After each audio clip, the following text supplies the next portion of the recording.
having not done that before myself personally, we'll see how that goes.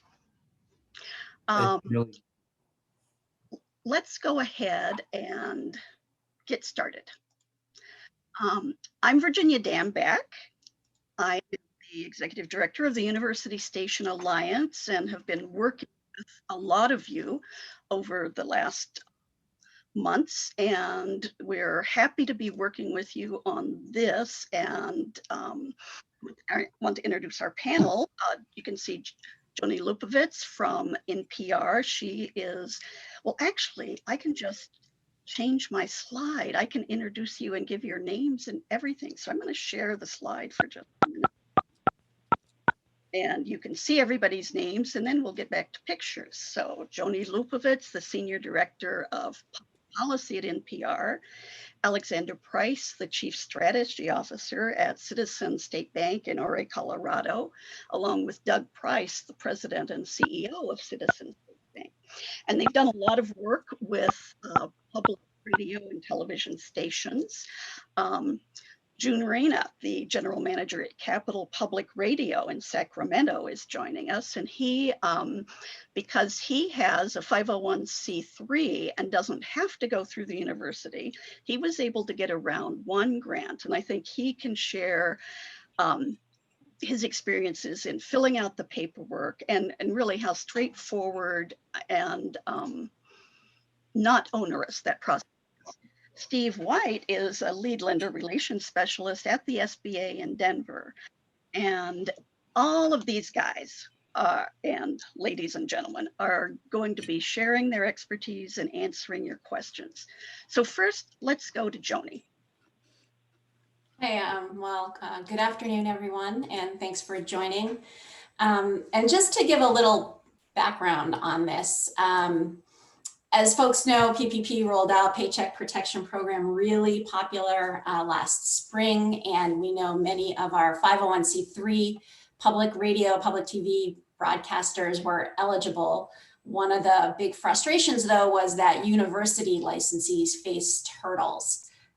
They were both because sometimes they're not a standalone 501c3 organization. They are part of the university, a department, a division, a service of the university, and the university was just too big.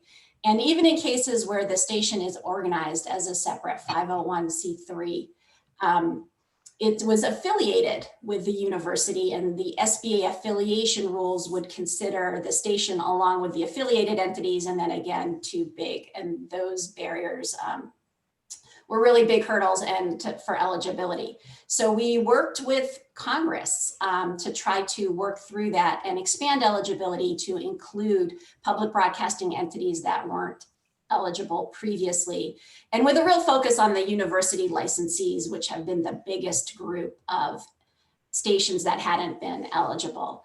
And we're happy to report that at the end of December, Congress in fact enacted a bill, and on December 27th, the president signed it that would do a number of things, including expanding PPP eligibility for news organizations, commercial stations, newspapers, and public broadcasting entities. And then, you know, I can't see, let me see the slides. Okay. Hang on, maybe it's my view. Now. There we go. So if you show, next slide, Virginia. Yes, sorry. There it comes. Great. So that is this massive bill that was enacted by Congress and signed by the president at the end of December, like thousands of pages. It was both the federal funding appropriations. Boxes, one to control the monitor. Okay, I'm going to have to. Yeah, can you mute everybody? Yeah, I will. Everybody to mute. I'm going to have to stop sharing and mute all. Just.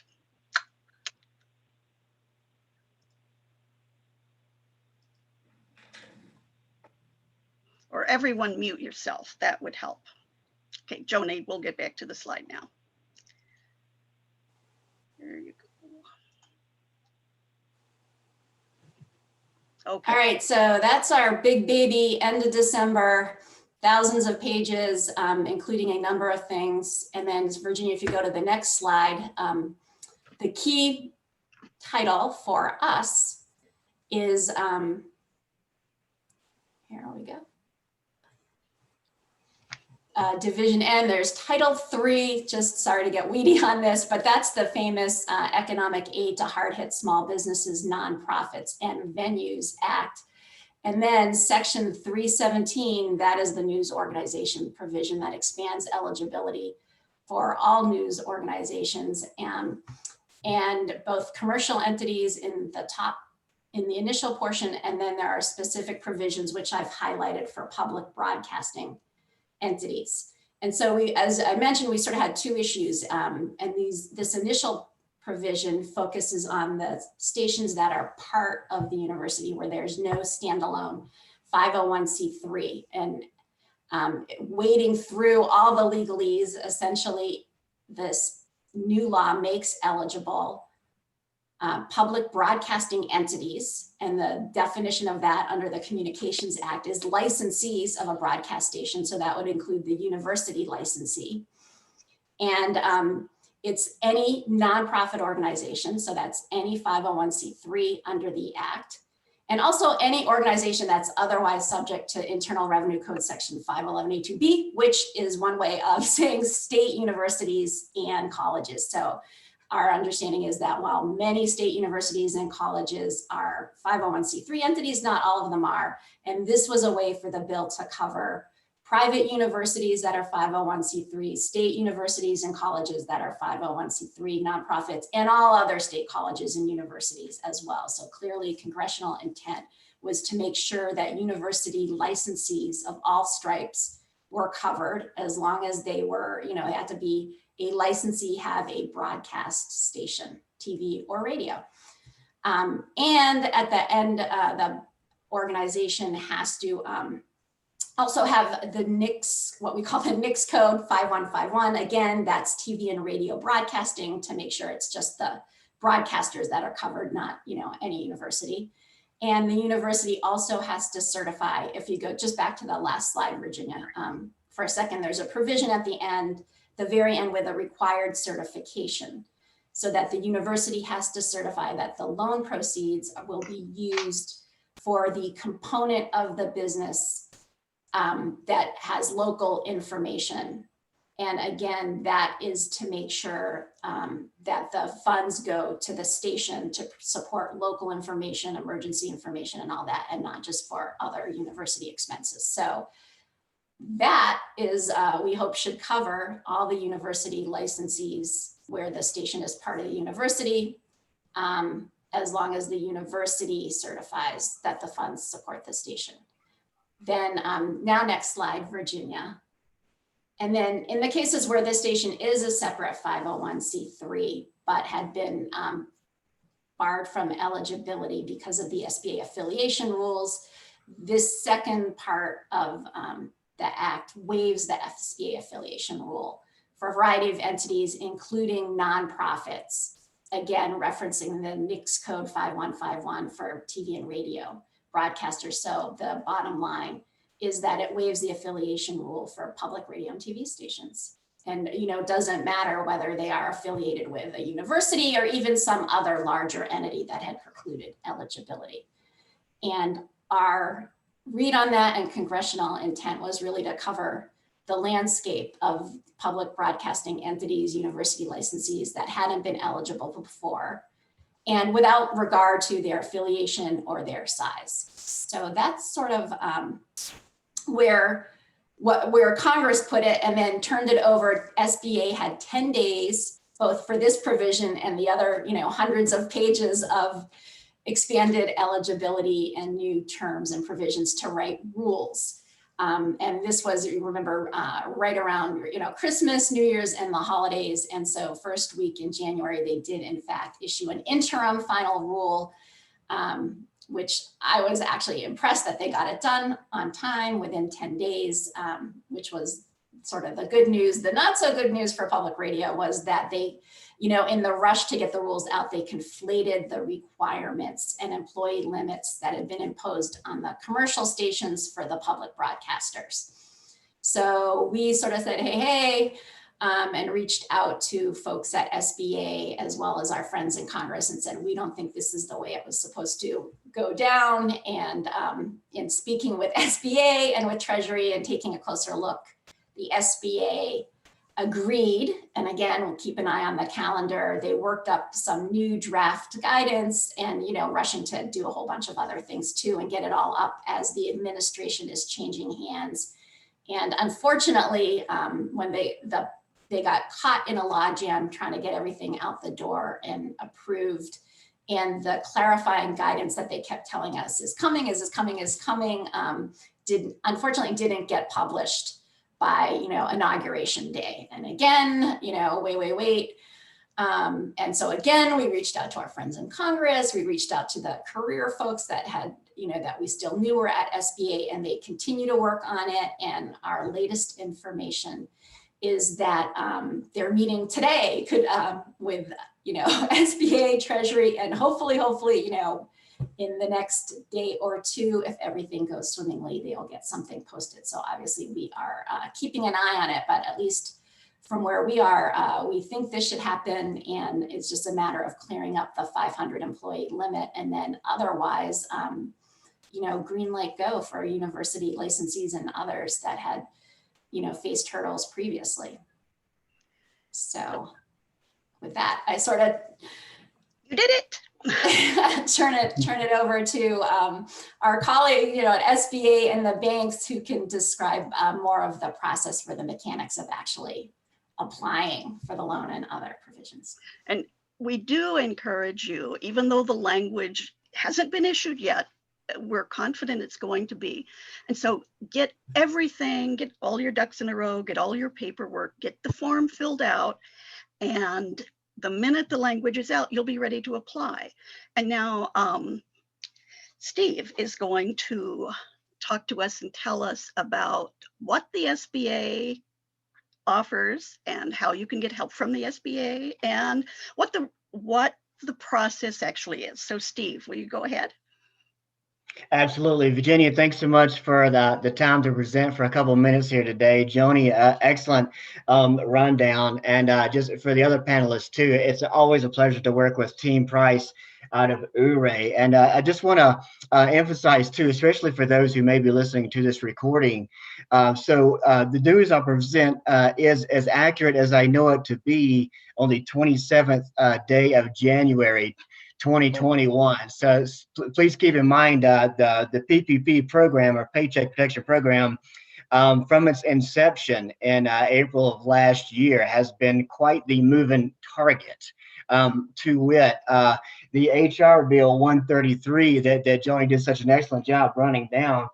Folks, the reality is that document is no less than 2,124 pages, and SBA did meet its 10-day turnaround to enact that. And several of you may remember probably the best education program, hands down, anywhere, colloquially called Schoolhouse Rock, and the little piece of rolled up paper that made its way up the steps because he wanted to be Capitol Bill and so forth. And I bring up that little bitty ditty because I think most of us do remember it. And I would just remind everyone that when a bill does get signed into law, a couple different things happen. One is that law then is directed to the appropriate agencies for action, along with timelines and parameters. The second thing that happens after that is the agency or agencies that are affected then typically ask industries, and there's actually a request for more information to make sure that the law is enacted appropriately to affect the appropriate targets. In the case of the PPP, however, because time is of the essence in order to help get access to capital to entrepreneurs who need it, the time period for comment is abbreviated. And when I mean abbreviated, it goes into effect immediately. So what we do on the agency end in order to enact 2,124 pages is we issue something called an interim final rule, or an IFR. And to date, for this particular round alone, not including what happened back in 2020, we're over 300 pages of IFRs altogether. There's three distinct. So I said all that to say this, that the PPP is a lender-based program, and what we encourage everyone to do is to, once they figure out whether or not they want to apply for this program, and I would encourage all participants to help determine their eligibility, you do want to approach your local community lender to apply for this program. So some numbers for those of you who are on the call. As of midnight on Sunday, and this is hot off the press, the SBA for this round of funding, what we're calling PPP 3.0, we've issued 400,580 Paycheck Protection Program loans across the nation. Just a little bit over $35 billion in amount, and we've been able to use 4,526 separate and distinct lenders in order to put this program into the hands of entrepreneurs across the nation. The overall average loan size is $87,000. And also of note, 65% of the loans have been issued for less than $50,000. Now, I say those numbers just to prove that this program is working. It is getting into the hands of those who need it the most, and is being offered by the lending institutions who should be offering this program in the first place. So the Paycheck Protection Program is one of the few programs that by name actually indicates its intent, and the intent is for an entity that applies. So we're looking at small businesses, we're looking at nonprofits, we're looking at veterans organizations, we're looking at travel concerns, we're looking at 501c3s, 501c6s, NAICS codes that begin with 51, which is probably everyone on the call. Those eligible applicants would want to go to their lender, and on their lending website, all lenders have the ability for applicants to apply in lieu of or in regard to COVID-19 and its response. You don't actually have to go into the lending institution. You go to their website. Hopefully you go to the website of a lender with whom you already have an established relationship, and you make the application there. And the entire process is done there, including with the submission of documentation. For that, it can all be done electronically, and we'll allow lenders to use electronic signatures and so forth. And then if you want, I'll leave it to Alexander and Doug to describe the actual mechanical process, because they're the ones who have been working, and I promise you, I've been working with them night and day since the 3rd of April of last year to make sure that these processes work so that the applicable entities can go and submit their request for the Paycheck Protection Program. Thanks, Steve. Let me jump in and just start out by thanking everybody. I think, Joni, that was a terrific summary of what happened. And I think that one of the things we would note is that your voice is heard, that whether you're a small radio station in Cortez or a big radio station in New York City, your ability to have influence on the SBA is profound, and our experience has been really good. And so watching what Joni and her team have accomplished to get small radio stations, to get university licensees incorporated is really important. And Steve is true. I mean, one of the stories that needs to be told over time is that despite some bureaucratic challenges in April, the SBA and the lending community was able in a period of about 4 weeks to create a system to distribute over almost $1 trillion that had never existed before. And so it was really complicated, and literally we would be on the phone. I remember memorably one time at 10:30 on a Sunday night, Steve, the 5-state regional head of SBA, our congressman, and our team were on a phone call to try to figure out how to make these things work. So having a good team that is focused on your needs is really important. The first thing I would say before I turn it to Alexander for a more granular look at what you do is we're happy to provide a bridge, if you will, to your local lender or to take the loans ourselves. So we, for those of you who don't know, Virginia knows, I was the CEO of Rocky Mountain PBS for about a decade, ran Kuvo Radio in Denver. By the way, the world's best jazz station. I hope nobody from Newark is on, according to the Telegraph of London. So I was a public media executive for 10 years, and have an appreciation for the problems that all of you have facing down. So we did about 25 public media entities, and we did about 15 different media producers, including radio weekend producers for NPR stations. So we're familiar with the challenges you face.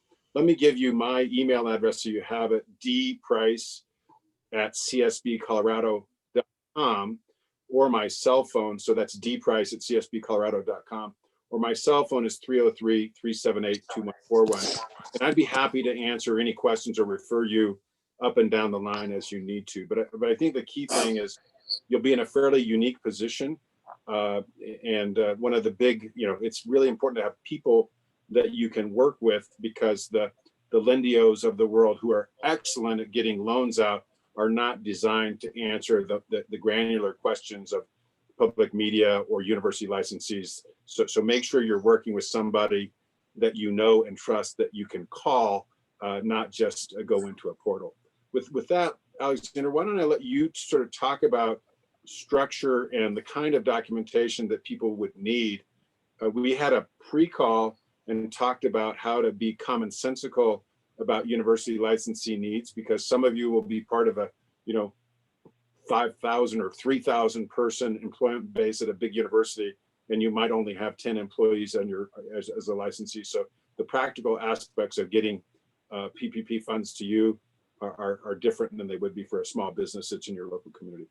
With that, let me turn it to you, Alexander. The other comment I'd make is that if you guys have questions, I'm going to monitor that chat at the upper right-hand corner, and we'll try to answer any questions you have. We have some idea that we're covering what you've asked in advance, but if you have specific questions, please put it into the chat, and we'll call on you directly. Thanks, Doug. I'll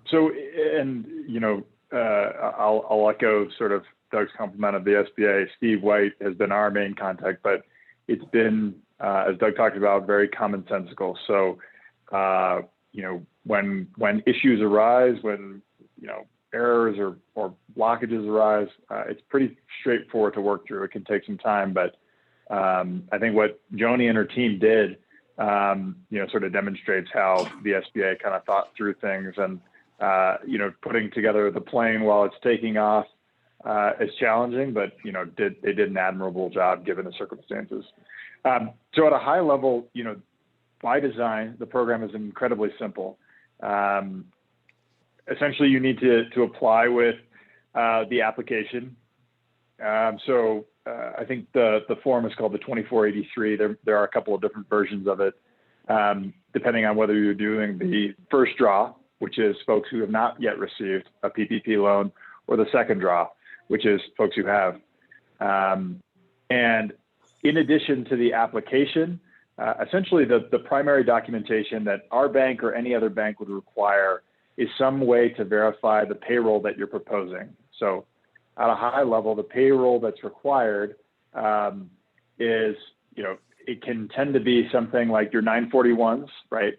Or K1s. It tends to be any form that you provide to the IRS that demonstrates what your payroll was for a particular year.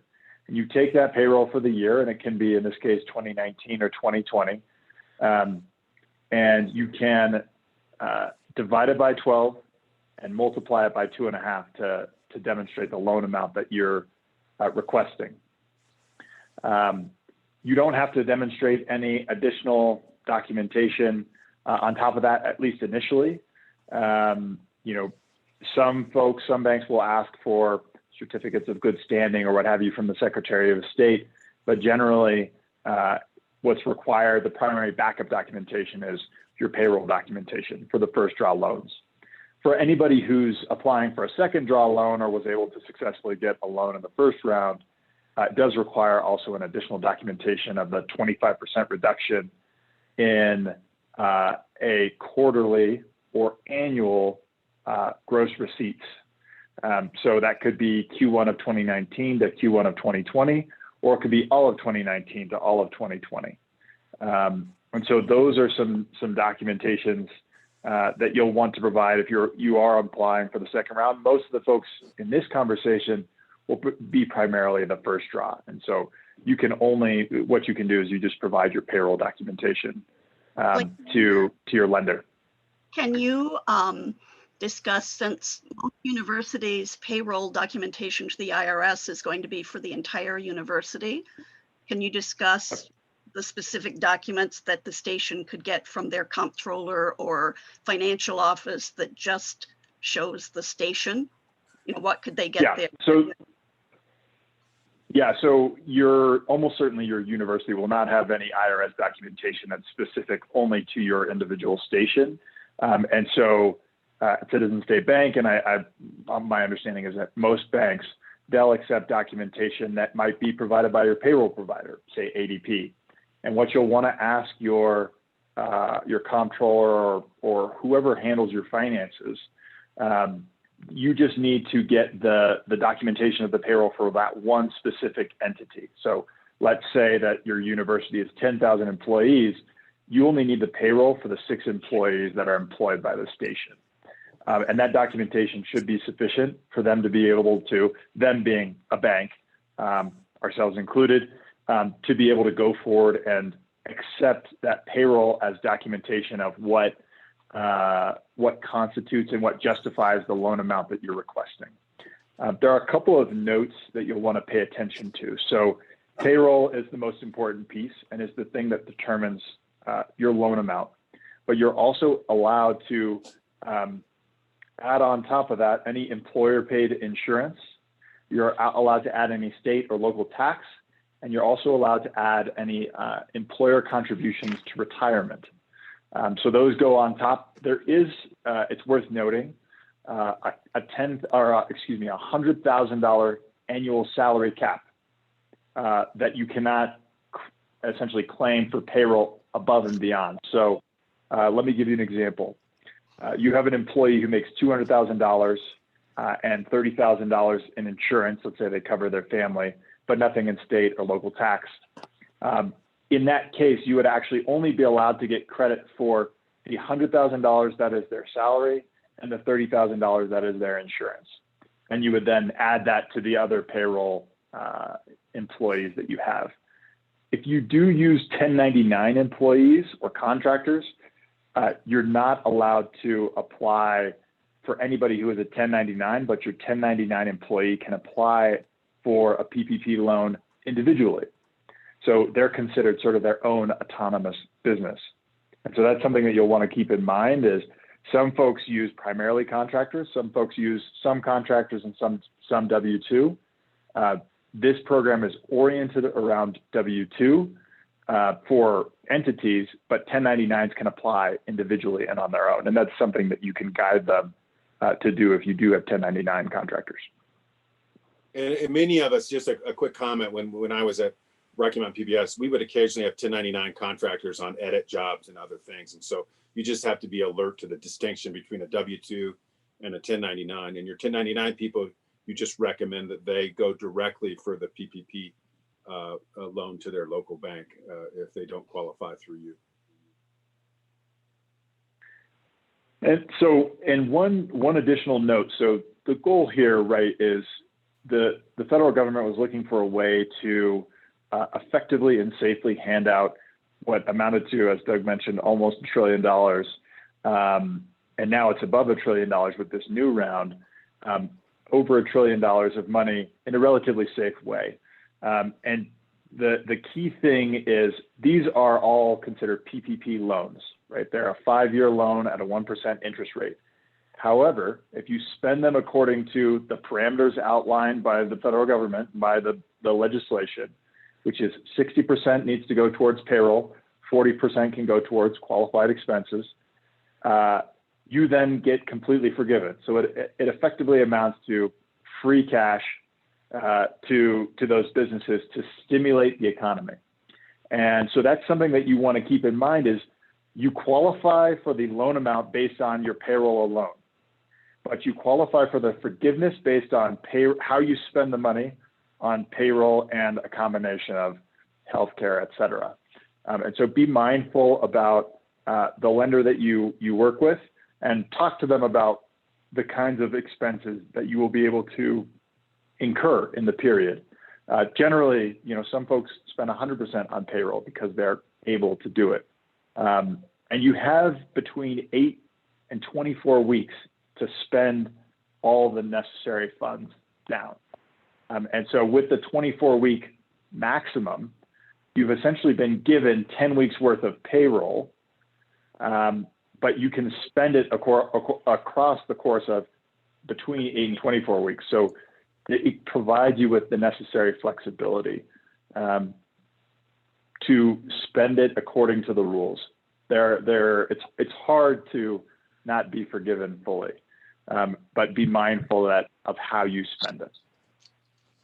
I do think there was a lot of anxiety about forgiveness. And so let's say you're working with your university controller and they're worried about it. We did 258 loans the first round, almost $30 million. We have had nobody rejected for forgiveness on our level. And we've had a few that were requests for additional information. But at this point, if you do what you're supposed to do, the forgiveness process is both reliable and smooth. I think the comment I would make is that what we did as an entity, which I think Steve will admit is unusual, we have weekly trainings and we have webinars. So when we did our original round of funding, we had about 30 different email transmissions that talked about forgiveness and other things. We had 6 to 9 webinars that were simply designed to educate the people involved in the right procedures to do what you need to. This is a different project, so the hands-on approach and the customization, I think, is important to people. So as I say, as you select whether it's us or somebody else, just make sure you're comfortable you have somebody with capacity to answer the phone call that will return your email, because that's been the biggest bugaboo for most entities, is a failure of their financial institution to be available. So trust in the relationship you have, and if you don't trust in it, find one that you will. We had one comment from a station that says they are restricted to using the only financial institutions that the university has relationships with. Yeah, very normal. Yep. Yeah, they'll have a procurement methodology. And as I said, from our point of view, we just want to be a resource to you if available, but do use, your university is going to dictate to some extent the purchasing process that you go through. It's pretty typical. I used to be the chairman of a university board, and I have an appreciation for the purchasing regulations that we went through. So you're going to know that. And I think that you're going to have some bureaucracy at the university level that virtually no other entities have, and just be patient with it. And again, our job is to help you educate the people in your finance and account departments as to what the benefits are to you. I know that we had some radio stations that we had some TV stations that got nearly $2 million. We had a lot of radio stations that got $150,000. And trust me, I know how difficult it was as a chief development officer to raise that amount of money. So it's important to retain people and to continue to serve the public through these opportunities moving forward. We had a question. Do you expect the funds to run out for this project? Are they going to run out early? I'm gonna give that to Steve, but the modeling done at the treasuries indicates that no. But Steve, can you give us a sense of your pacing and expectations moving forward? Right. Unfortunately, I don't have the latest numbers past what I was able to share with you as of Sunday night. So it remains to be seen. But right now, a best guess, and it's a guess only, and keeping in mind we're making this guess at the end of January here, is it looks like it's on target for funding to be available for the right target audience until the conclusion of the program, which is 31 March. I would encourage a level of urgency in lining it up, but I will give you just sort of anecdotal view. We have done a little more than 50% of our volume in the first round already.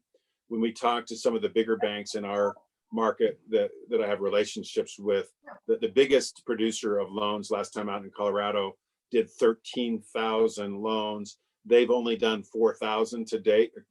This is 2 days ago. The other big bank, which did 4,000, has only done 750. So right now the pacing is a little slower than it used to be, but I think that I would be careful to again, build that relationship. But the challenge that the university licensees and the NPR affiliates are going to face is it's going to be a little slow getting footing because the experience will be so new.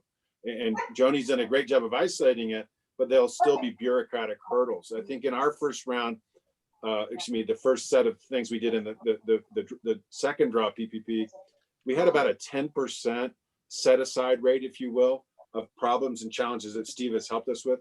In the first round, we have virtually no set aside. So the bureaucratic needs are deeper this phase. The process is smoother, but the needs are more challenging, is the way I'd say. And that's because they don't want anything fraudulent. You guys are not fraudulent. I've never met a university licensee that fiddled the books at all. As a matter of fact, that you guys are very conservative in what you did. Us crazy community licensees may have tried some stuff, but you guys never would. Virginia, well, I was going to ask, I had a couple questions, if you don't mind. No, go ahead. First of all, Joni, thank you so much. It was really a pleasure to work with you on where we could help on getting our legislatures to understand the needs. Two questions I had. Are there any best practices that you can tell stations that you've seen as far as like they put together their application and it got denied, or there wasn't something, a gotcha that they could think of? And the second question is, will any of these loans affect a station's CSG eligibility or anything around that side of the books? Well, I think that's going to be a question for CPB. So I will ask them that and put it in an upcoming document. Someone else want to tackle the other question? I think, well, we know Mike Savage had just put in an application.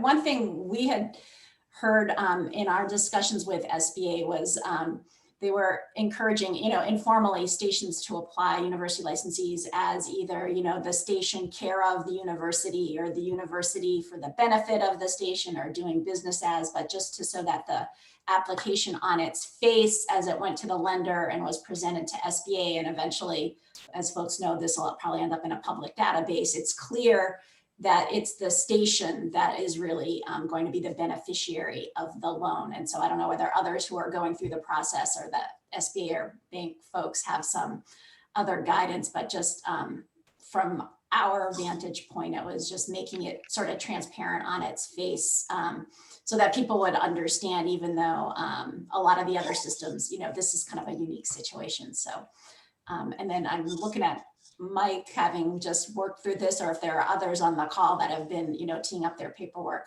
they'll chime in with more practical guidance as well. I have a question that goes back to entity, and sorry to split hairs here, but in our station's case, we employ, if you stand back, we're a department of the university legally. And we also have an administrative service agreement with our foundation. And it happens that about 10% of our overall consolidated payroll is through the university. I mean, we reimburse, and 90% is through our foundation. And so how would that work for the SBA application? Because again, our university holds our FCC license. We're legally a department. However, if you look at the payroll sources, it's going to be in two entities. Is the foundation a 501c3? They are. Then the foundation could apply, I would think, as a nonprofit. Even though they don't hold the FCC license? Joni, then they're just a nonprofit. Yeah, let me answer that. We, in the first round, Vincent, we did that. So we had entities that were identical. It happens a lot. We did it with state licensees. And so we had to go through, and Alexander, the one I'm talking about in Mississippi, right? So what you had to do is you had to look at the because that 501c3 qualified on its own, you had to look at the 501c3 as a separate entity. But yeah, that is not unusual in public media. And you have your payroll in the foundation, you have your operations in the state or the entity. And so yeah, we can work with you, or somebody, it can be worked with. If you have a local bank you want to work with, just get us involved and we'll show you what we did. If you want to work directly with us, we can help you. Excellent. But we can then claim both in our calculation, since that's really the entity. You're probably going to have two applications, just to be clear. So it's not, Steve White, tell me if you think I'm wrong about that, but I think you're going to have two entities. You're going to have a university entity, which is different, that's your 10%, and you're going to have a 501c3. I think you're going to have to do two deals. Okay, now that Alexander, Alexander, you agree with me? Yeah, that sounds about right. I defer to Steve. He's the most knowledgeable, though. Yeah. So what I'm thinking is Alexander and Doug, you've seen this, is typically speaking for the PPP program, it's tied to one PPP loan per EIN, or a tax ID number. And so when that entity is built around that, that's the entity that should apply the applicable paycheck or payroll expenses to that EIN. So in this case, Doug, I think I see what you're saying. I think you'd be right that I believe this one might actually apply for both entity on its own for their distinct set of employees. Yeah, and again, I'll add the affiliation rules that had sort of been troublesome before have been waived for nonprofits. So hopefully that would help as well. And I think what we could do is, what you're going to try to do is as you get experience with this niche, and we've actually working the broadcast group fairly, commercial broadcasters as well this round, you're just going to have to get a frequently asked questions. And as you answer them, I think Joni's going to be somebody that's going to be on speed dial for me. And so you just try to answer those questions. So you're the pioneer. I once, what's the old line? The pioneers get the arrows and the settlers get the land. You're going to find yourself in a situation where each app you learn from moving forward. And that's why I'd encourage you guys through Virginia to sort of stay in touch and reveal through her any challenges you face. And by the way, it's great to see Christina come from Wyoming Public Media. She's one I did know. So it's good to see your logo up there, Christina. Thanks for your thorough answer on that. I appreciate that. Yeah. Joni, is it all right if I ask a question? Yes, go ahead. Elizabeth Brock from the University of Alabama and Alabama Public Radio.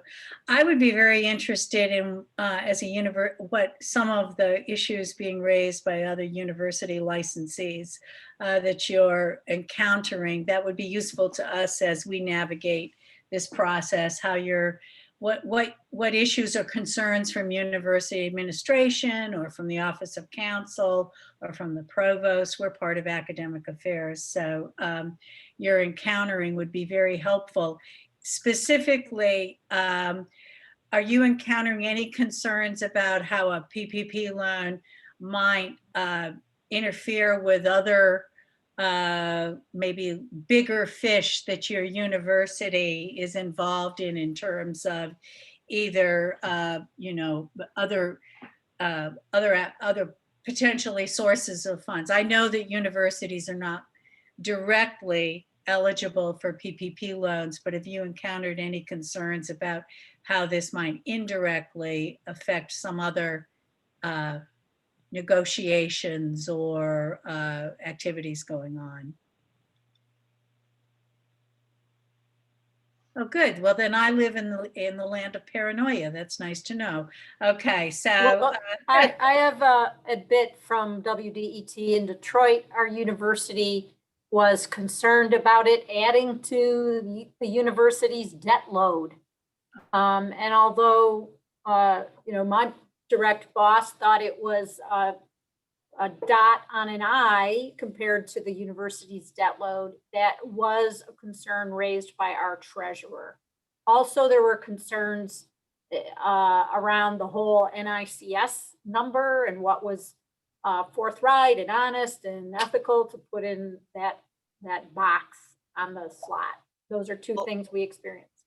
And on the NICS number, just to point out, I think I neglected to do that when I ran through the statutory language. The language in the statute provides it's different for commercial broadcasters than for which have to be assigned a NICS code with the right 5151 or for a newspaper. For the university licensees, the language is they have to just have a trade or business with that NICS code. So it doesn't have to be their primary NICS code. It's just as long as they have a station, a business with the 5151 NICS code. That's how the statute dealt with that issue, so that universities don't have to feel like they can't give their primary NICS code. And on the NICS code on their webpage, on the very first page, it says that organizations can have more than one NICS code. That is perfectly fine, because organizations have, many different purposes. They have all kinds of divisions, and that they understand that. So you're applying on behalf of this broadcasting entity, not the educational entity or the research entity or the hospital entity, whatever that is. Yeah, I just want to weigh in on that comment about the debt load. So we are an independent 501c3, and so we have our own audited financials, but then the financials of the radio station get rolled up into the universities. The PPP loan we received never actually hit our debt line. And that's because it's considered a conditional grant. So on our audited financials, it actually showed up as revenue because the auditors are very confident it would be fully forgiven. So that's something you might be able to tell your university, that it could be considered a conditional grant. That's excellent, June, because that has been a big question. In Illinois, I think it's illegal for the university to borrow for operations. They can only borrow for capital. So if they can consider this a conditional grant, that would be great news for them. Thank you for sharing that. Could you talk a little bit about exactly what is covered in operations expenditures? That's probably an Alexander question. I think actually Steve might know this better. Okay. Gotcha. So for the PPP, as both Doug and Alexander alluded to earlier, SBA has been increasing and broadening its horizons on what is and what is not acceptable. So typically speaking, almost any normal operating business expense will be allowable in that 40%. And I want to add to that for some previous discussion. So keep in mind, different communities have different languages for same things.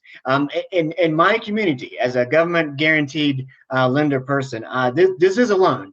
It's a small business commercial loan. Chances are, the way we have it set up, if you're eligible for it in the first place, and if you use it for the expenses, you're going to have this loan forgiven. It is difficult to not have it forgiven, but keep in mind that this is definitely a loan. But for operational expenses specifically, we're looking at mortgage interest payments, commercial leases that would apply to either the space you're operating in or the lease you have with a copier / printer company, commercial vehicles that you drive, you may have a lease for, and that kind of thing. Business utilities would be included.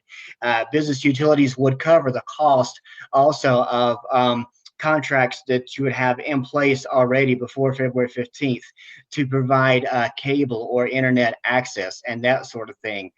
Costs also include, for this one, any expense that your business has incurred to operate under a response to COVID-19, i.e., did you have to set up an outdoor or separate facility or location so you could maintain the social distancing requirements, expenses that you use for cleaning products or protections for your employees and that kind of thing. Did you incur expense with many of us, right, sending our folks away or back to their homes to work? Expenses there would definitely be covered in this. So if you've got a normal operating working expense, that'll be covered. Pretty much the things that aren't covered would be prior debt or commercial loans that you would have to your facility or entity. We can't repay those, but we could, if you have regularly scheduled payments for commercial loans, those may or may not be eligible, and there's a kind of one-offs and case by case. But generally speaking, if you've got a normal operating business expense, that's an allowable. That in addition to the personnel costs. Absolutely. So to be forgiven, you would want to limit that to 40% of the funding. As Alexander correctly said, the funding eligibility is based totally on a factor of 2.5 times your average monthly payroll expense.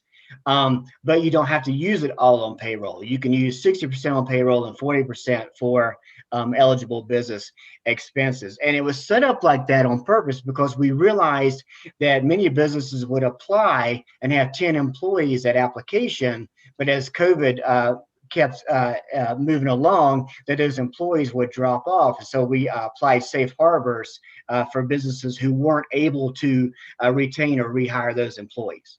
But we couldn't use it for like tower rent, or could we?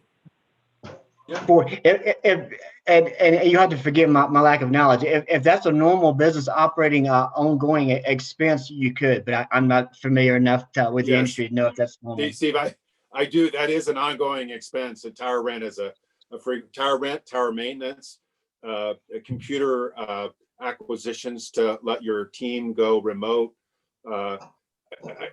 What I would say, and I'm going to have Steve address any need to retain employees, but basically with the ability to go between 8 and 24 weeks, right? Your choice in the second round, which is retroactive to the first draw. If you just think about your employees and their retention as what you're trying to do, you'll be okay, because you get 8.5 weeks of, you get 10 weeks of 2.5 months, 10 weeks of payroll. And then if you just make a claim after 10, 15, 16 weeks, you'll have covered it. So you can get all wrapped around the axle about what you do. But if you keep employees, which most of you are going to do, you're going to simply qualify based on an extended period outside of that. So be comfortable that it's not that complicated, and especially if you're under 150,000 in the PPP advance, you don't have a lot to worry about. The bigger ones, and there are some of you that will be that way, you want to be better documented and that. But my counsel to you is just use your common sense. Just be comfortable that if you're doing the right thing, this will work out for you. I would make another comment between Joni and Virginia. I am shocked at the depth of your understanding of what's there. These have been complicated and the bankers don't know all of that. You guys have a very clear view of the key questions that your licensees will need to answer. I congratulate you. I'm surprised. I shouldn't be, because you are public broadcasters by heart, but it's pretty impressive what you already know. We learn from the stations, so really right back at all the stations that have been so helpful along the way in sort of educating us about the issues and hurdles. And I'm taking notes so that if we hear common themes, and I guess looking at Steve White, if we do have sort of common questions, is there a good way you have of getting, quick guidance from SBA on just, is this covered or not covered, or which box do I check kind of questions? Yes, ma'am. And I just put my email into the chat, and I definitely welcome your questions. And please know, we'll try to either answer you directly as quickly as we can, or what happens often, and Doug and Alexander have seen this, is a question will be asked, and because there's, and Joni, you've seen this as well, where there's a good question, a realistic question that we don't have a good answer for. Because we're dealing with SBA processes, platform issues, and so forth. And so we'll request of the chain of command for an answer to be made.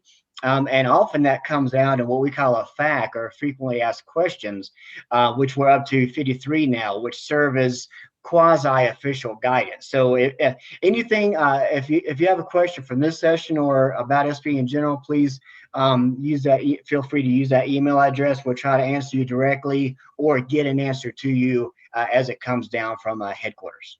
Virginia, I was just going to It mention. will have everyone's email addresses and phone numbers on a slide at the end, which I will show, and everybody can capture a screenshot.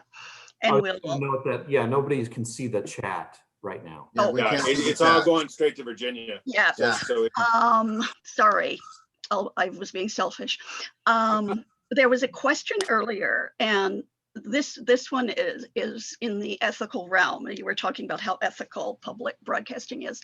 The university thinks that because the station is not on death's door and at its last gasp, that it would be unethical to take a loan at this point to cover salary expenses. Now, my personal answer would be, if you don't take it, somebody else will.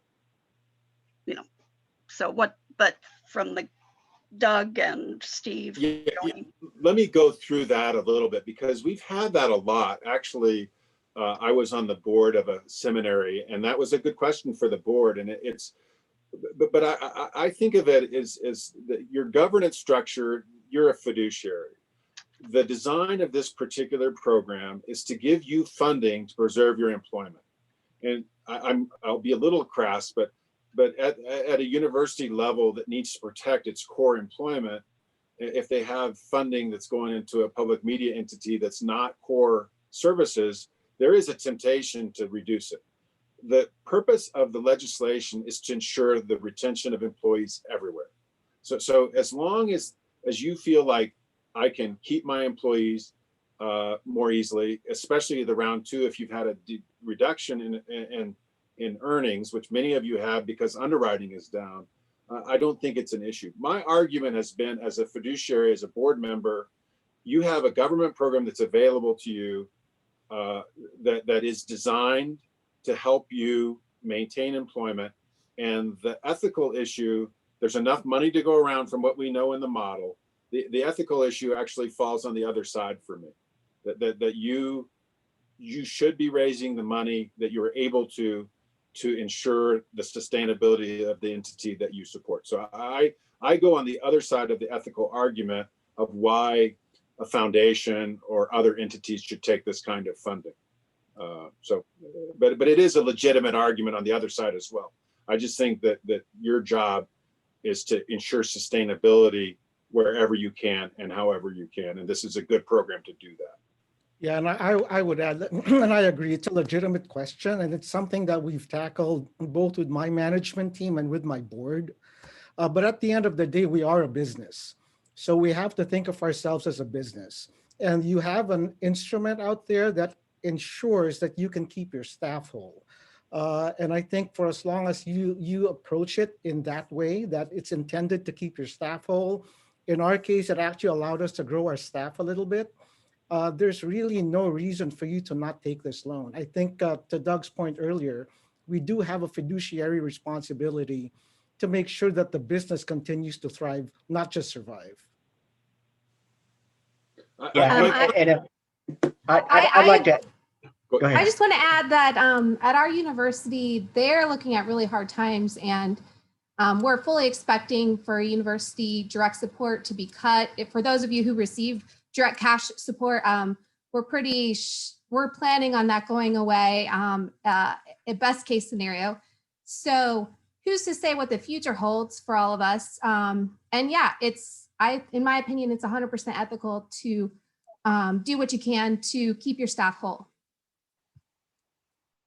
Absolutely. I echo all of the above, and I would also include that remember, looking at HR 133, all of us here are taxpayers and citizens, and this is how we assure ourselves a degree of certainty, however small, in a very real time of economic uncertainty. And so for that reason alone, I think it is ethical plus to take full advantage of this program.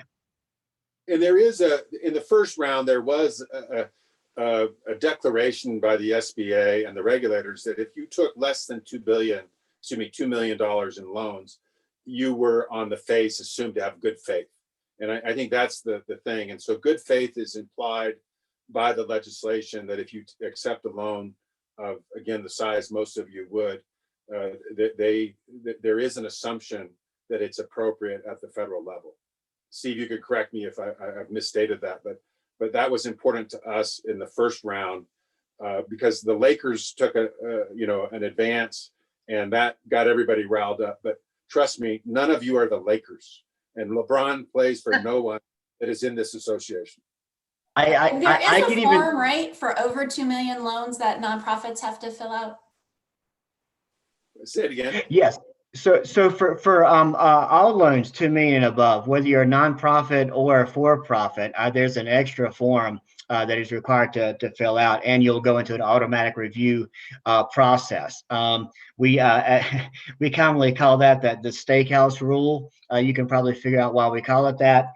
And that is just to make sure that the right funds are going into the hands of the right businesses. And it has both times. The average loan was under 100,000 across the board. So in large part, the right people are giving us. Even our own OIG came out with a report this week, and we're looking at a little close to 1% of the loans we're taking a second look at, and from the first round, where we're not sure that those were right or not, which means we made 99% correct loans, which is a pretty good batting average for something that was figured out in so short a time. There was a question regarding splitting up the 10, you can take 10 weeks of payroll times 2.5. And that is the maximum you're allowed to borrow. Is that correct? It's actually monthly payroll times 2.5. Okay, monthly payroll. Equates, okay. So eight. Yeah. So it would be. Yeah, which equates to 10 weeks roughly. 10 weeks of payroll is what you can take. And then how you actually spend it, whether you spend it all on payroll or you divide it between operations and payroll, is your decision. Is that correct? That's right. So the only qualifications hurdle is all about payroll plus the little things that I mentioned: insurance, right. Employer contributions to insurance, state and local tax, retirement contributions from employers. Those are the things that go into what's considered your monthly payroll number.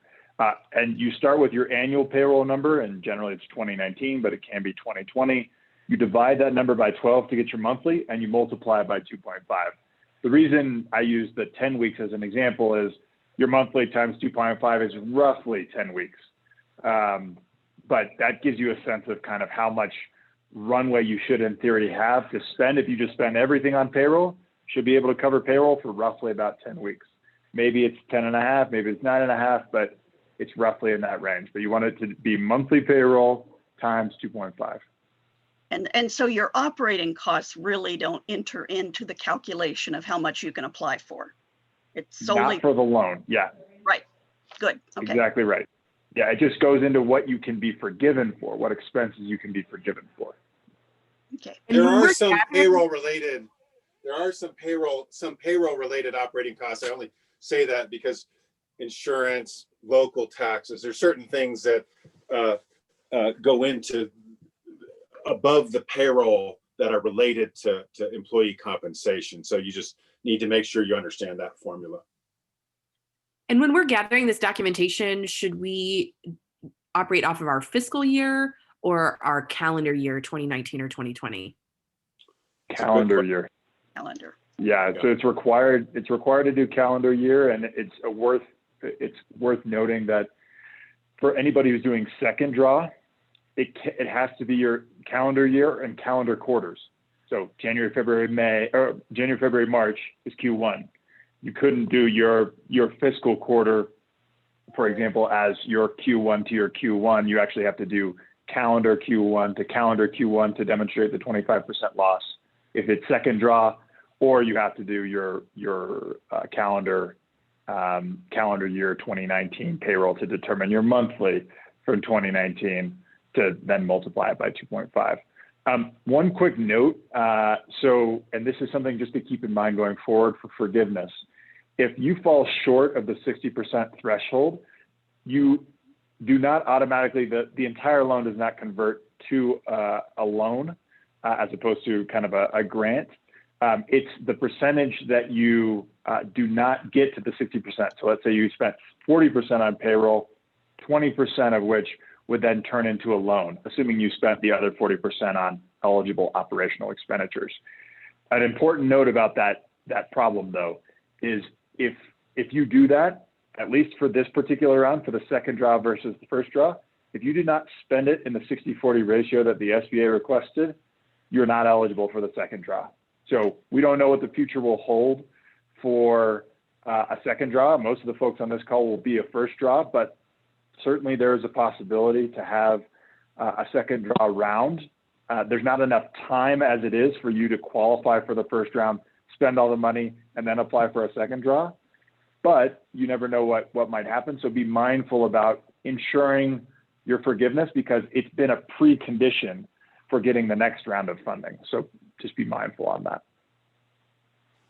To qualify for forgiveness, you don't have to be forgiven, but those of you who've got it, but to qualify for forgiveness, you have to have expended the funds in the appropriate way for the second round. To qualify for the second round, you have to qualify for forgiveness. Virginia, I want to put it back to you. How, what's your timekeeping from a process perspective? We'll go on indefinitely. Well, we have not lost a participant, so I think the interest is pretty high. Usually at the end of an hour, people drop and the questions are still coming and we're still answering them. So I think if you've got the time, we can take the time here. If you have other obligations. No, we're good. We just want to Okay. make sure that we're respecting everybody's time on the call and fielding anything. So. And are there any more questions? Let me see. I think there's a few. I do want to say that I may be the only banker in America with his DuPont award in the frame of his deal. My station won that. All of a sudden I look back and I thought about Christina, who we did some work with. And so that was, I look back and I went, wait a minute, that is pertinent to what we do. So that mission that we share to tell people what is going on in the world is very important. It's such an honor to help you guys think about making yourselves more sustainable. There's a question they want to know, can they include, for the payroll calculation, can they include state taxes, health insurance, and employee retirement contributions? Yes. Yes. Yeah, those are the three things, and I don't know, Steve, you want to give some color there, but employer contributions to insurance, state and local taxes, but not federal, right? So like FUTA and stuff like that cannot be included, and then that employer contributions to retirement are all things that can be added on top that are considered, quote unquote payroll, and will contribute to increasing your monthly payroll costs, which will then increase your total loan amount. And it tends to be more on the margins. It's like 10% as opposed to 50%. And there was a question about expenditure time window, and that for this round, stations can define it between 8 weeks and 24 weeks. Is that correct? Right. That's right. And the previous round only allowed you to spend it in either 8 or 24 weeks. This allows you to spend it in 10 weeks, 12 weeks, et cetera. Once you qualify, you can apply for forgiveness is the way I look at it. I want to make sure I bring a really sharp point to the last answer. Federal taxes do not qualify, right? FICA and FUTA, yet state and local taxes do. So it's confusing, but if it's a federal tax, doesn't qualify. Just make sure and we all pay that even if we're nonprofits or university entities, just make sure we're clear on that. Correct. Now there's a question, how does a station attest to the loan maker that the amount was used for payroll? Can the university certify that in a document?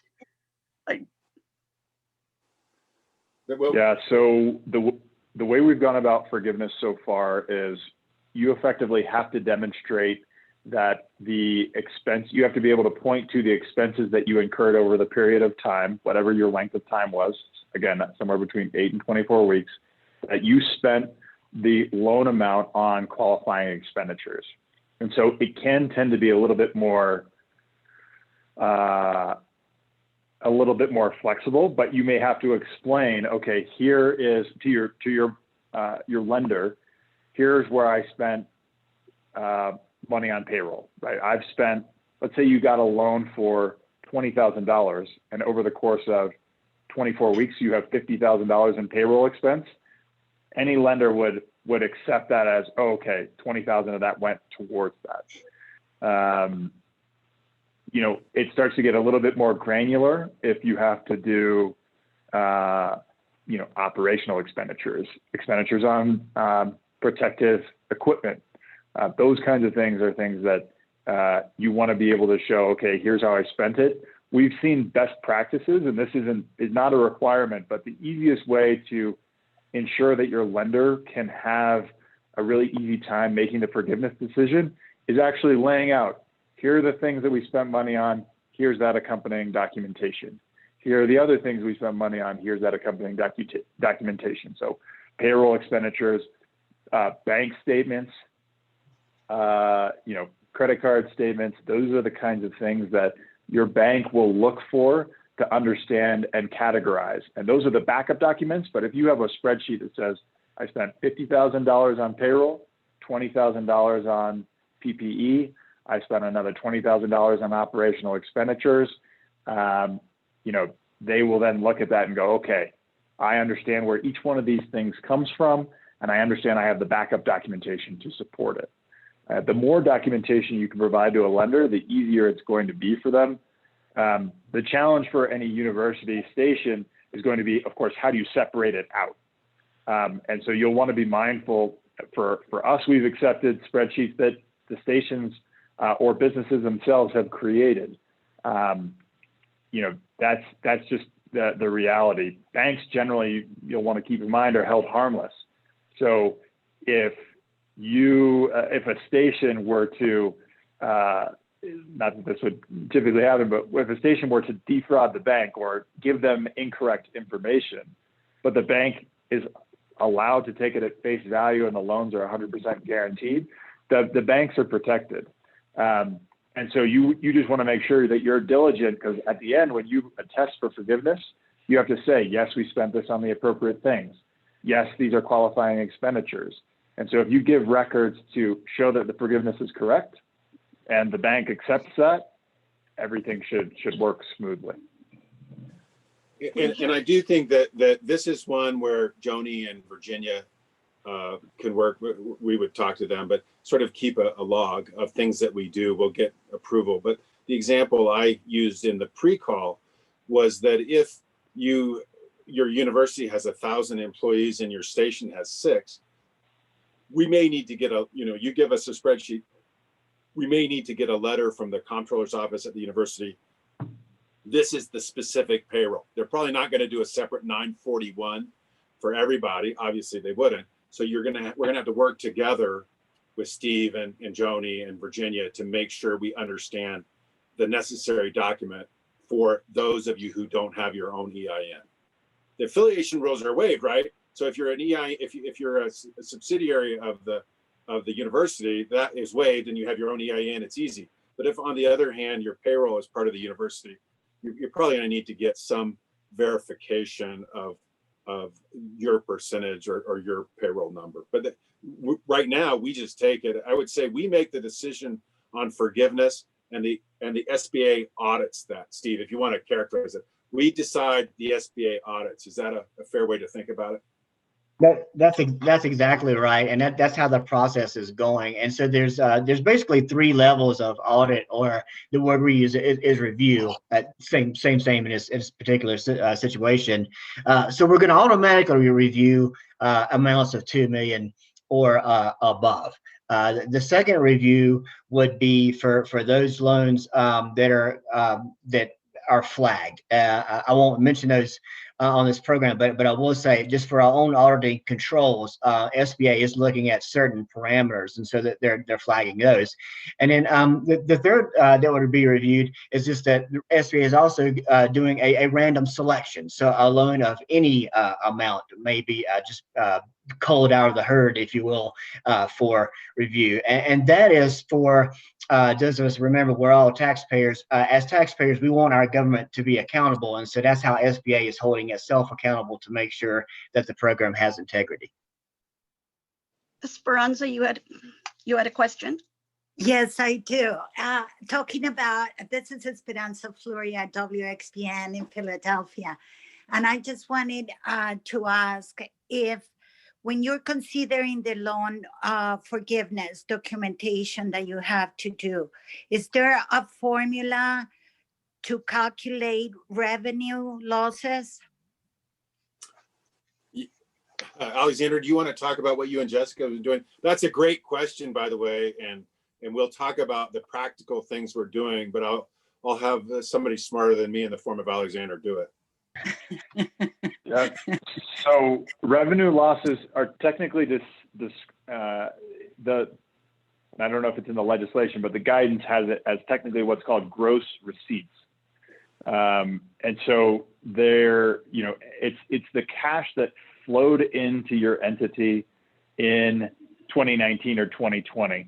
For nonprofits, sometimes that can mean you might have a fund, right, that supports the nonprofit that you generate interest off of from investments. If I understand correctly, those dollars also count. It's not just purely underwriting dollars. So you'll want to keep in mind, it's literally, as far as we've dealt with it, it's your top line, revenue, your inflow of cash in 2019 versus 2020, or Q1 2019 versus 2020. It's the largest number. It's generally the largest number that you have, because that's the thing that everything flows off of. So it's, any underwriting that you receive, contributions, and then investment dollars all go towards what that number is. And sometimes that can mean that the 25% is a little bit of a challenge to achieve, because at the same time as, employment was plummeting, the stock market was taking off. And so a lot of people's investments generally did fairly well. And so it can create two countervailing forces that make it a challenge to hit that 25% mark. But again, that's just for folks taking a second loan. And I think most of the people on this call, it's a first loan, so they don't need to worry about that, right? Joni, thank you. I wanted to make that point to Esperanza, is on the first draw, which most of you will be getting, that 25% reduction. I'm looking at Steve and he's going to shake his head yes. That 25% of reduction is not applicable, correct? So on the first draw, there is no. On the second draw, so if you qualify for a second draw, you got one already. Esperanza, you're right. And let me give you sort of a picture of what we'd had. So you're at a radio station that has $1 million of annual revenue. So 250 in the quarter, and all of a sudden, 40% of your revenue is on air underwriting, and that goes away from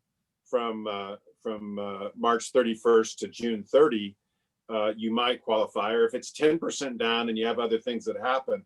The point being, let's say you had your corporate underwriting go down, and then you deferred your pledge drive to the next quarter. That's an example of how a quarter could be down even if your year was stable.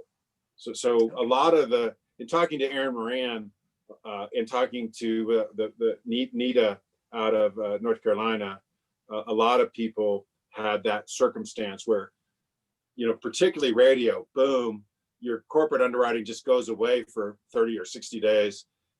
Your major giving, because your guys can't be out getting, goes away for a while, and you picked it up later. But you just have to have either a quarter or the year be down 25%, not both. It doesn't require both. So that's what. Thank you. Thank you. That's very clear.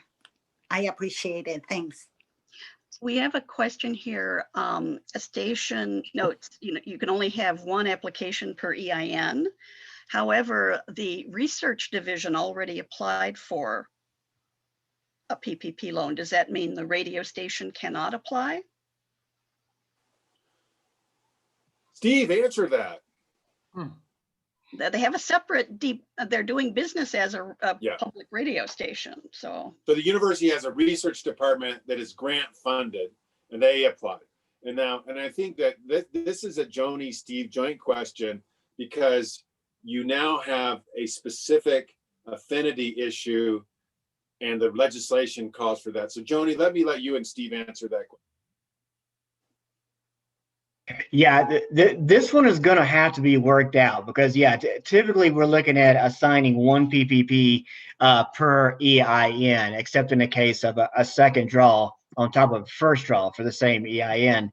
So if the entity is not able to distinguish itself from already receiving a PPP loan, we're going to have to take a good hard look and figure that out. So hopefully, like Joni said, guidance will be coming forth soon, so we can hopefully put those pieces together so that the right applicants are able indeed to apply and receive the Paycheck Protection Program loan, so it can keep its employees employed.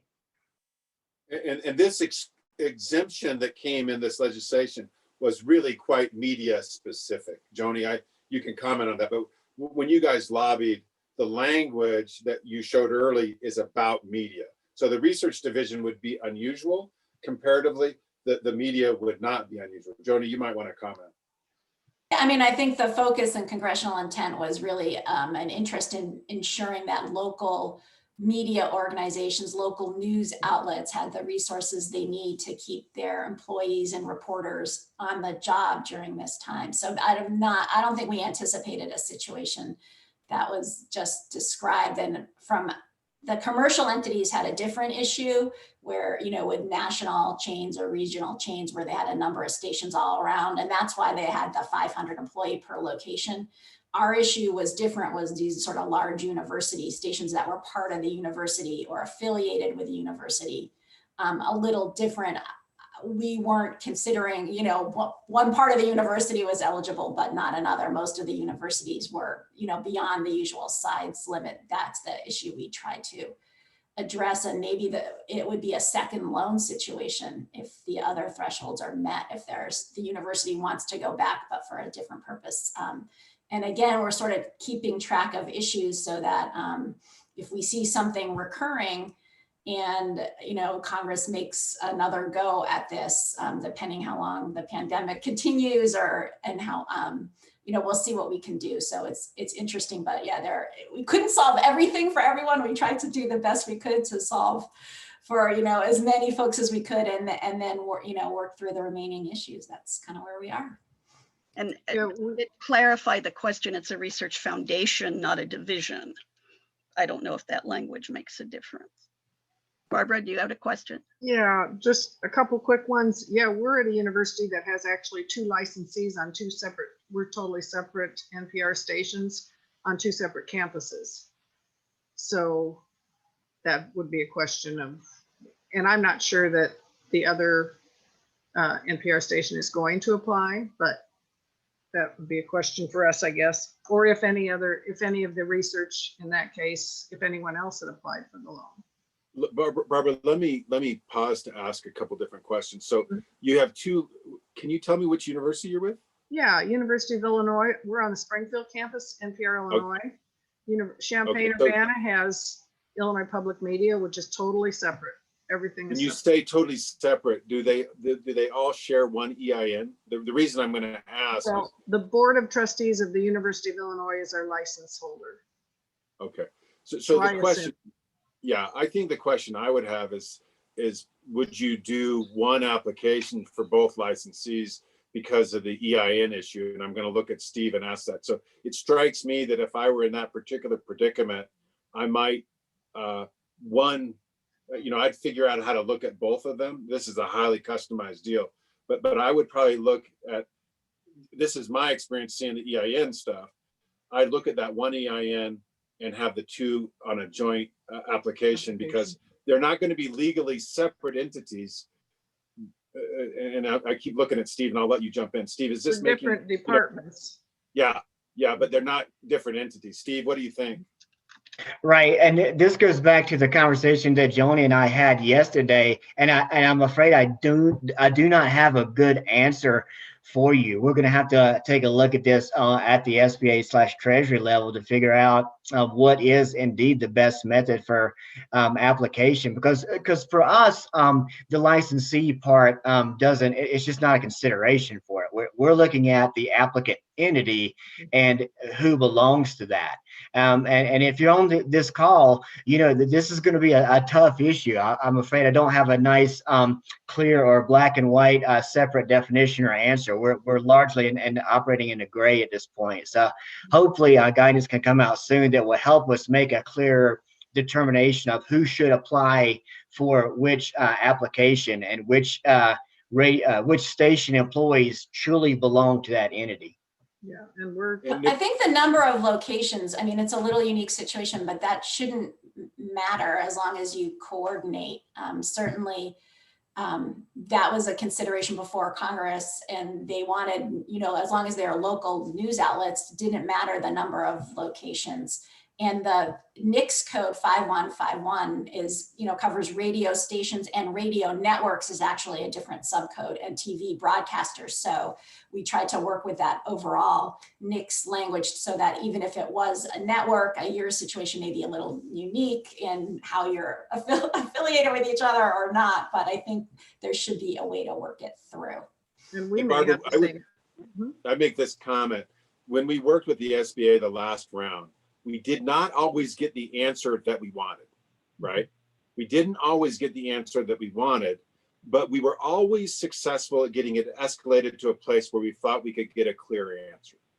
So I think that be confident that the bureaucracy at the SBA will field a difficult question and give you a good answer or a difficult answer or both. So I think it's just a question of you know, we can work together to make that discovery. And again, you know, if you have a local entity that is your bank, let's figure out how to loop them in, and we'll help you work your way through it. Yeah, We're in this because the mission of public media is important to us, based on the history that we have. You know, my kids got tired of me talking about all things considered. Trust me on that one. So, well, we're still in the position of trying to figure out who to ask if we can apply.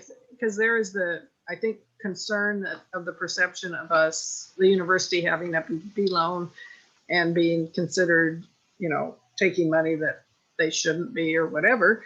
And so we have to work through that. I don't even know who's going to give me an answer yet.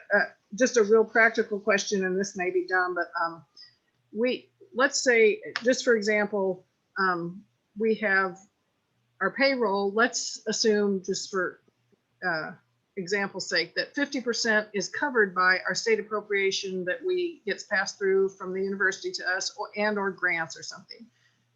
Are we eligible for a loan on that, even though it's covered from other sources? Steve or Joni, you might, again, my common sense says it's payroll, and the calculation is the calculation. But let Steve and Joni answer that. So for SBA's concern, what we're focusing on is keeping employees on the payroll. So basically, if you can show A, employees, and B, employee expenses, I don't think we're super concerned as far as where that was coming from in the meantime. I hope I'm saying it right. And again, we're waiting on further guidance to come on that. So please don't take what I said just as official guidance, but that's the general gist of the program. Yeah, the source of your income is not a part of the equation, from my understanding. I just want to make sure, because I want to make sure we're doing the right thing.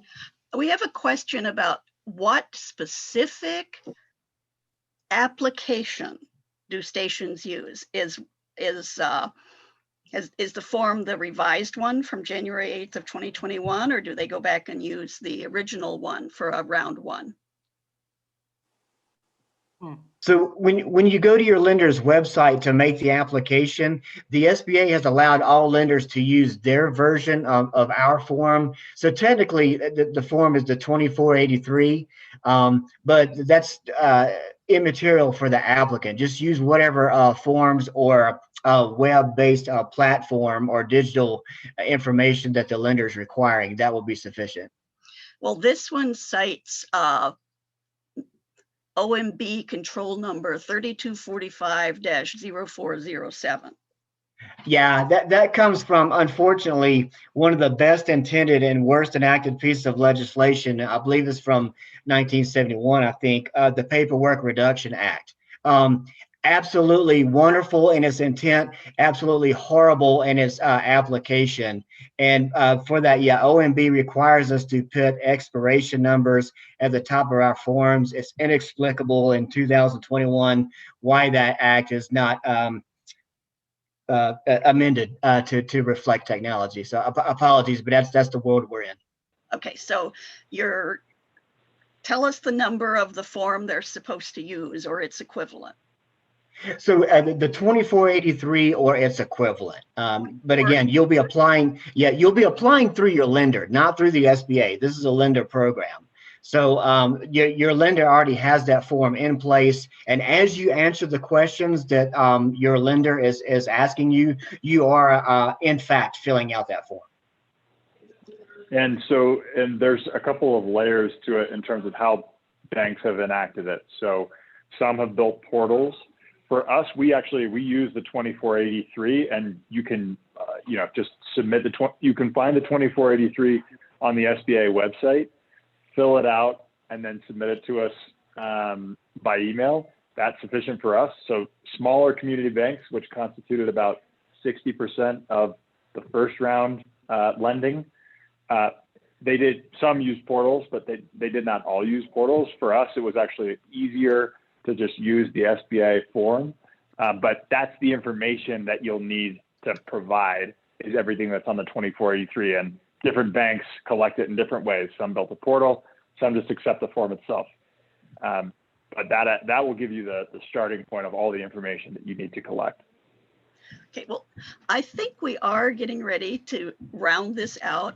And depending on the interest, I think we'll schedule another one of these, maybe perhaps when we have the language, actually official, and we can do this again.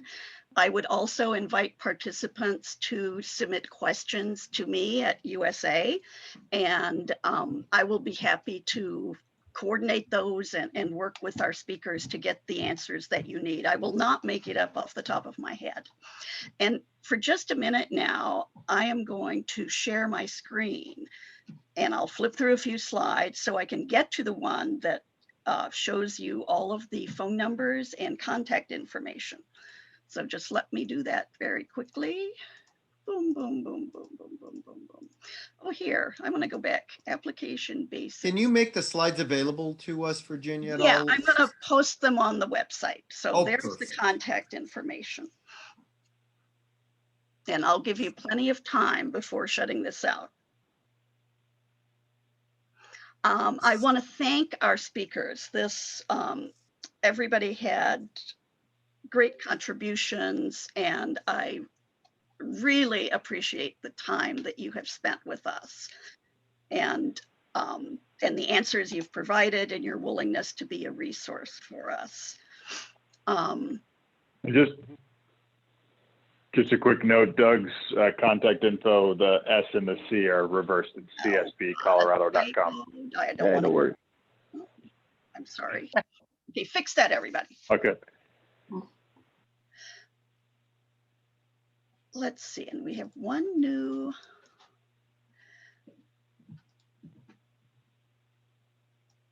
Okay, we had a question that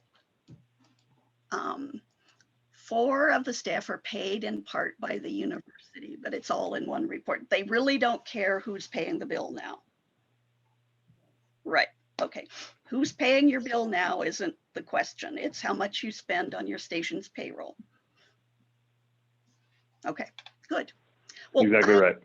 I thank you all very much. I will try to get this posted. It'll surely be up by tomorrow.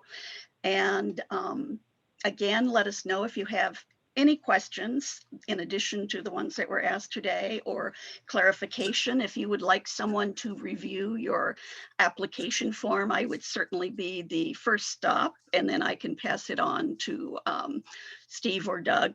And if we have any questions about what data you're supplying, we'll try to get clarification about that EIN number so I can pass that on to you. So thank you for coming. Well done. Thank you. Thanks, You guys, everyone. thank you all. Thank you Thank guys you so very, much. very much. Thank you, guys. Thank you. We had a big group.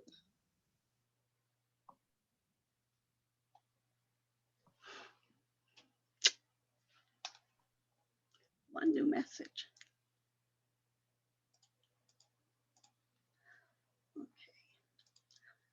Before I turn this off, I have to get all of these questions filed.